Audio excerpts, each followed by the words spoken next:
জাতীয় নারী ফুটবল দলের প্রধান কোচ পিটার বাটলারের বন্ধ দরজা খুলছে বিদ্রোহী ফুটবলারদের জন্য। ভুটানে নারী লিগে খেলতে যাওয়া 10 ফুটবলারের মধ্যে 5 জনকে আগামী আন্তর্জাতিক ম্যাচের জন্য জাতীয় দলে ডাক দিতে যাচ্ছেন তিনি। দলে ফিরছেন মনিকা চাকমা, মারিয়া মান্ডা, রূপর্ণা চাকমা, শামসুন্নাহার সিনিয়র ও ঋতুপর্ণা চাকমা। এই 5 জন ফুটবলারই ছিলেন সেই 18 জনের তালিকায়, যারা সাফ চ্যাম্পিয়নশিপ জয়ের পর বাটলারের বিরুদ্ধে বিদ্রোহ ঘোষণা করেছিলেন।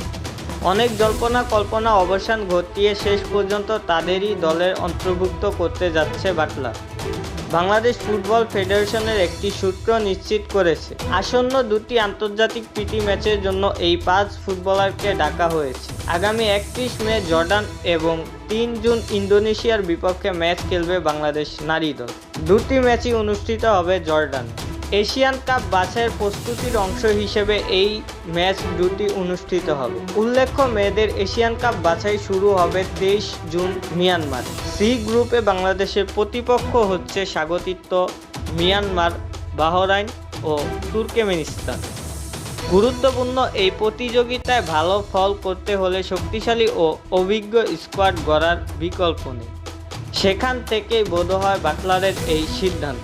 ভুটানে নারী লিগে খেলতে যাওয়া অন্যান্য ফুটবলাররা হলেন সাবিনা খাতুন, মাসুরা পারভিন, সানজিদা আক্তার, মাতসুসীমা সুমায়া ও কৃষ্ণা রানী সরকার। যদিও তাদেরকে এবারের স্কোয়াডে রাখা হয়নি। ফুটবল নিয়ে আমাদের আজকের আপডেট এই পর্যন্তই ছিল। আমাদের চ্যানেল থেকে নিয়মিত ফুটবল সম্পর্কে আপডেট পেতে চ্যানেলটি সাবস্ক্রাইব করে রাখুন। ধন্যবাদ।